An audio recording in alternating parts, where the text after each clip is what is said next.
back everyone to another episode of Minecraft Better Than Adventure. We are riding up to the factory island today. As you can see, we've made it. We've arrived at our destination for the episode because I've actually decided what I want to do here. It's been a long while since we've visited this island and I was like, what should I do in this spot here? And then I realized I just watched Jurassic World Rebirth. Really good movie, by the way. I think you should go watch it. Probably one of my favorite Jurassic World movies, to be honest. Wow, look how close I can get. Anyways, yeah, so I really enjoyed that movie. It felt more like a classic Jurassic Park movie. Then I got thinking, oh my goodness, I have so many different builds from different franchises here. I mean, I have the Mickey Mouse Steamboat over there that we can't see. And then I have the One Piece build here, and I have the Fallout Vault over there. There's a Mario building, and I was like, oh my goodness, I just realized I have an island with what is basically at this point an abandoned factory here that looks very industrial and scientific. I can use these islands in this area. If we go into photo mode, you can see we have this one. Then there's this one here. There's tons of islands here. You can actually see this is where I was previously collecting sand. I can use these islands to make my own mini Jurassic Park. So that's what we're going to be doing this episode. We're going to be starting a whole new series. Yes, I will be eventually returning back over to Spawn and continuing the World Museum build, but that is a big build and I want to do multiple things at once. And because I just watched Jurassic World Rebirth, I'm very much in the Jurassic Park mood. I've been watching so many Jurassic Park and Jurassic World clips recently.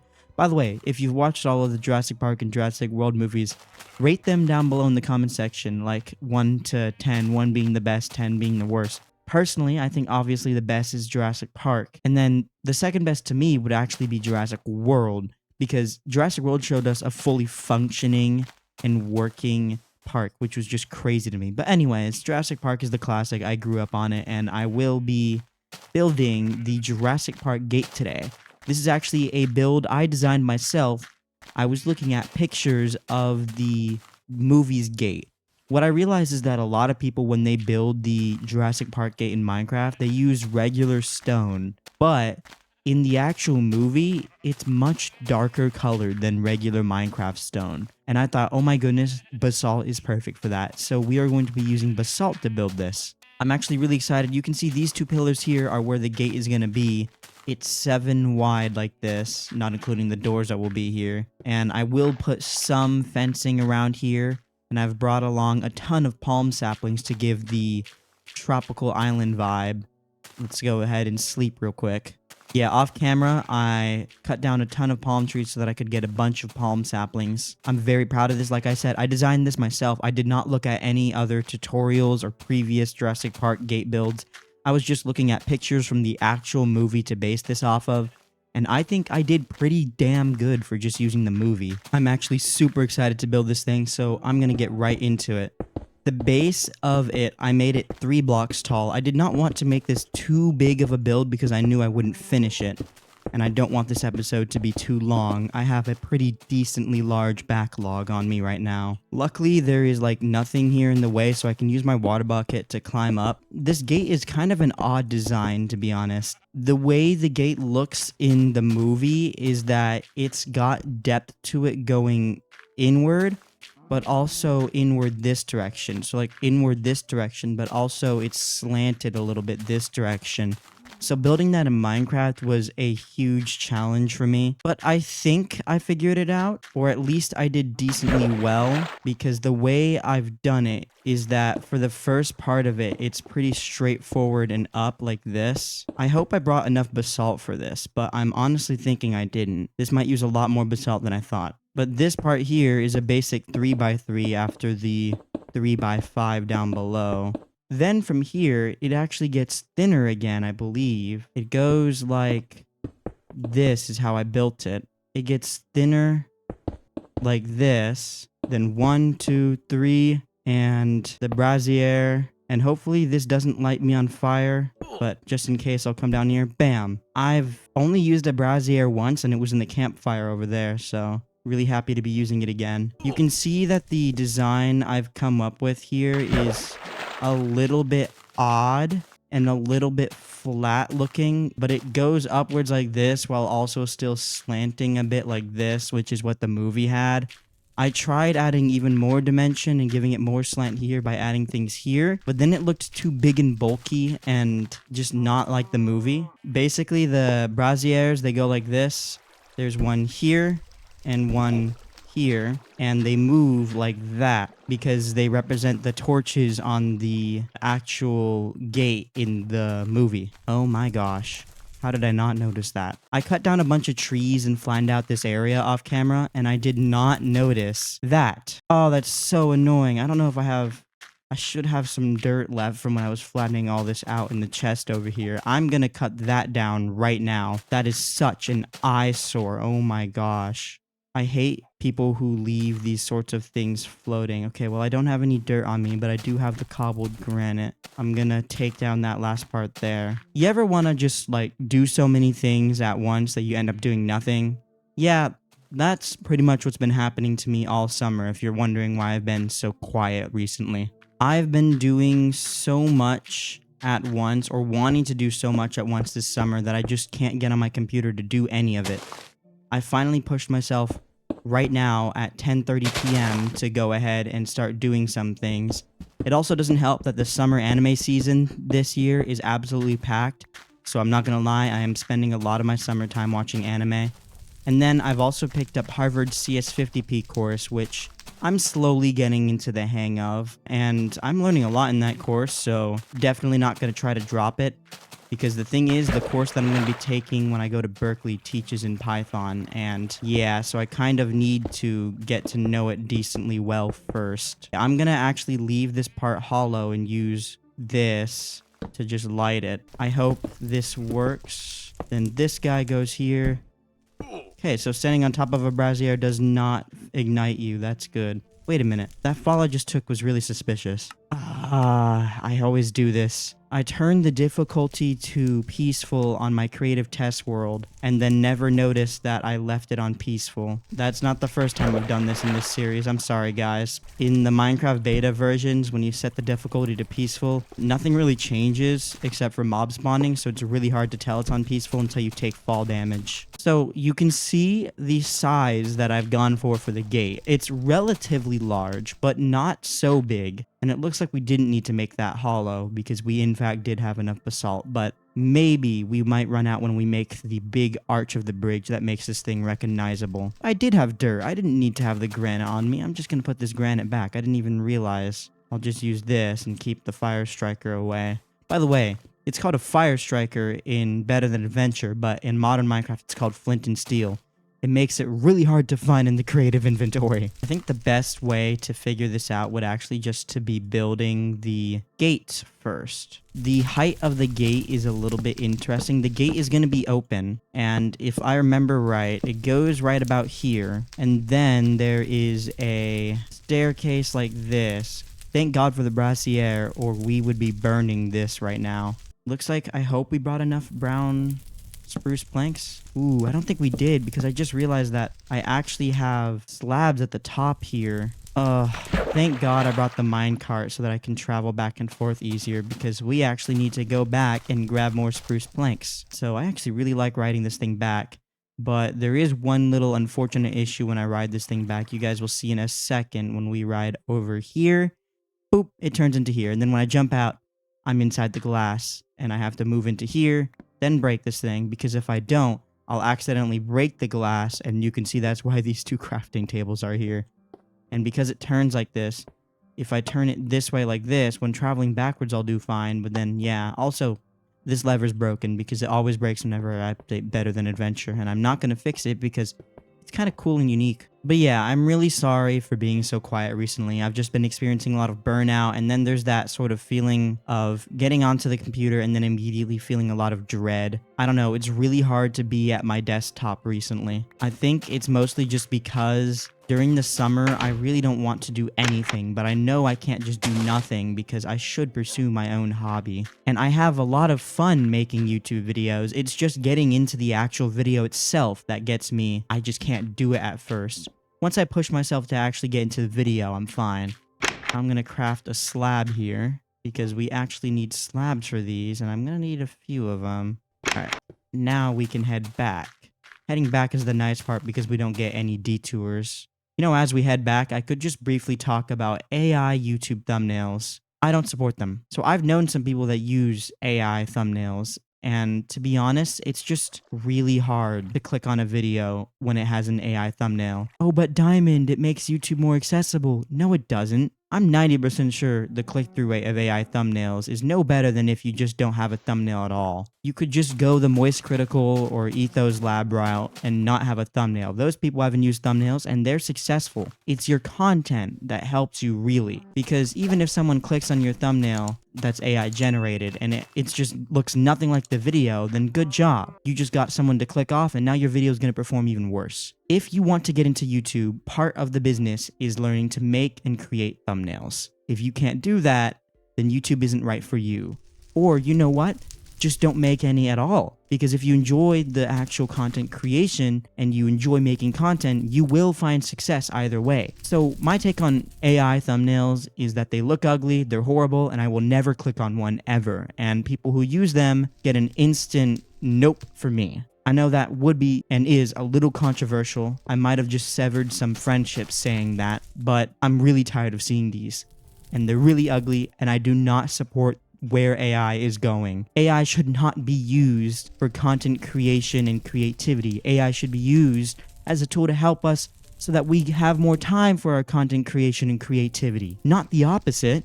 It shouldn't be taking away our content creation and creativity, our critical thinking skills, our ability to learn. And this is coming from someone who is literally going into that business. I'm going into computer science. I'm going to know a lot of people doing AI.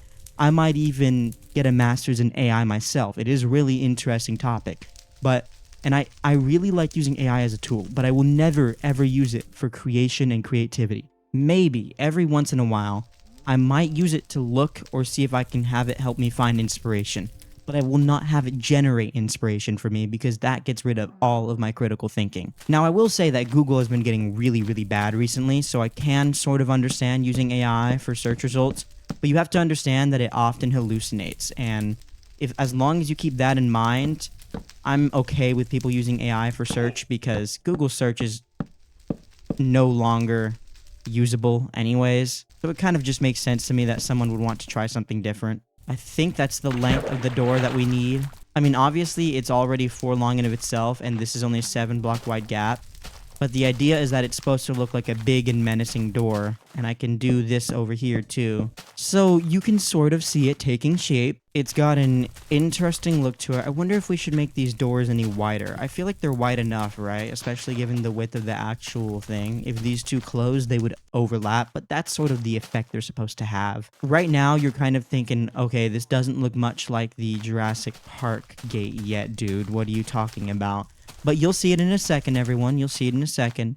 I'm also wondering whether or not we should continue using the braziers or just use torches. Which one looks more like the literal torches that are on the Jurassic Park Gate? Let me know in the comments down below. Oh, wait a minute. I started building the door specifically so that I could build this part. My brain is so all over the place. I'm still really rusty with this content. So up here, we need to get up there. Right, so when we're up here, we're going to use what's left of this, and some of this to make the sign of the gate, and this will truly make it recognizable. You guys will see. Gonna need the dirt for scaffolding for this one. I wonder if throwing stuff into the brazier burns it. I don't think I want to test that. This is gonna look like the Jurassic Park Gate in just a moment. You guys will see. But there are little extra details I've added using the slabs that make it so much better. For instance, right down here we have slabs again. And now I use the trap doors to make the sign like in the movie.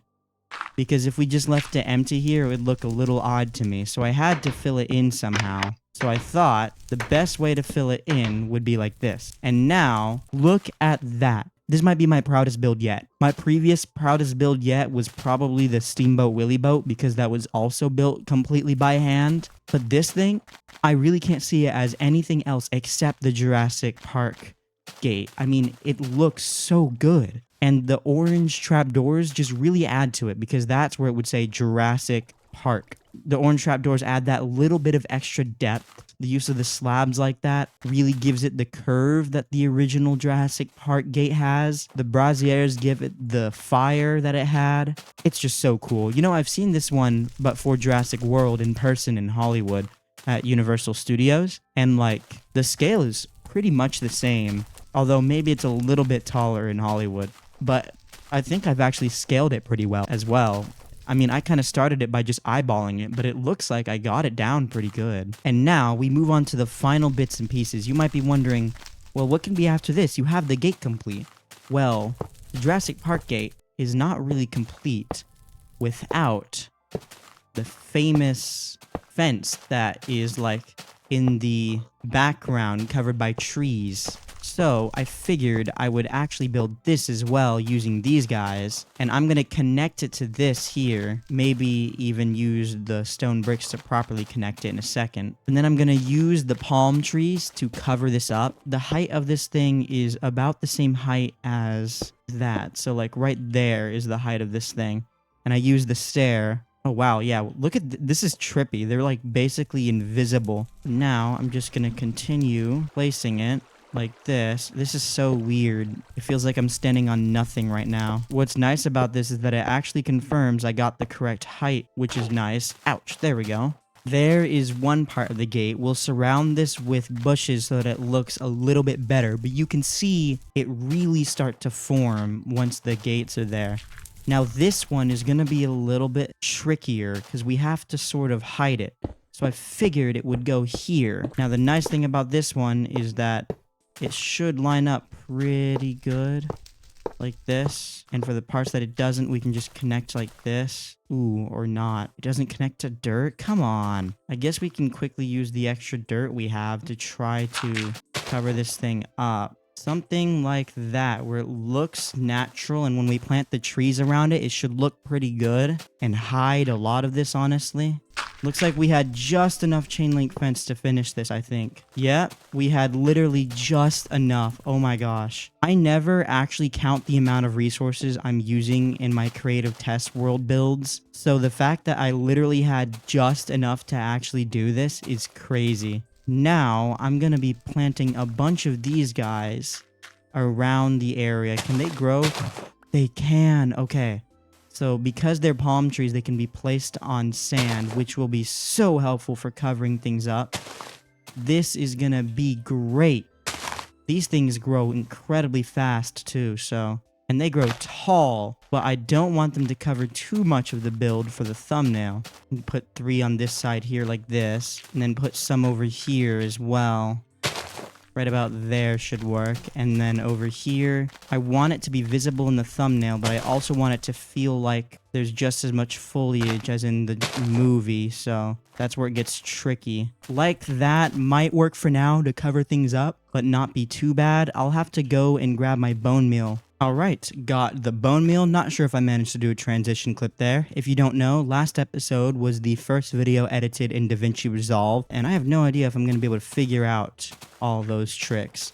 But let's start growing these things. Ooh, that is perfect. Look at that. Okay, that one's not in the right spot. Let's try here. Wow, I thought these things could grow literally anywhere, but I guess not. I guess there needs to be like some space. Or do they just actually not grow in sand? I thought they grow on sand, but maybe they're just placeable on sand. Aw, that's a bummer. Yeah, why are they placeable on sand if they can't grow on sand? This is such a bother. They do grow pretty much everywhere though, which is nice. This one might be a little close, yeah, but should still work well. I wonder if their direction they face is random, because I'm not seeing one. Huh, no, yeah, that one does face that way, so I guess they are random facing. Ooh, that one's close. Okay. Boom. Okay, not bad. Boom. Little bit more risky. Boom. Okay. Boom. And boom. Let's see what this looks like. Actually, we can even go into photo mode for this. Oh boy, that actually looks pretty cool. Welcome to Jurassic Park, folks. So we'll plant a few more when we get more saplings right here. but I actually really love how well these have covered these things. My goodness, this actually looks sick from this point of view though. It covers up the ends of both of those well, while also giving the feeling that I'm truly on Jurassic Park land. And we can actually continue. There's a reason I built the gate specifically right here, because we can continue this up and through and enter Jurassic Park right through the center. So our railway will take you right through and into Jurassic Park, which is just sick if you ask me. And even the back of this thing is still super recognizable as Jurassic Park, which is just absolutely whack. This might be my favorite build yet. I've grown up with this movie, and it's one of the reasons that I'm even in STEM in the first place. Sure, I'm not going to be a paleontologist, but hey, maybe I might be Dennis Nedry. That's not a good thing, is it? Anyways, thank you all so much for watching. I am so very proud of this build, and welcome back to the series if you missed last episode. This video is actually pre-recorded, so we do not have a sign garden. I wanted to get at least 2 videos out for you guys to apologize for the lack of uploads in the last 2 months. That's 1 video a month to apologize for the lack of uploads. That can't be that bad. Thank you all so much for watching, and I will see you all in the next one. Bye-bye. Hopefully I figure out DaVinci Resolve.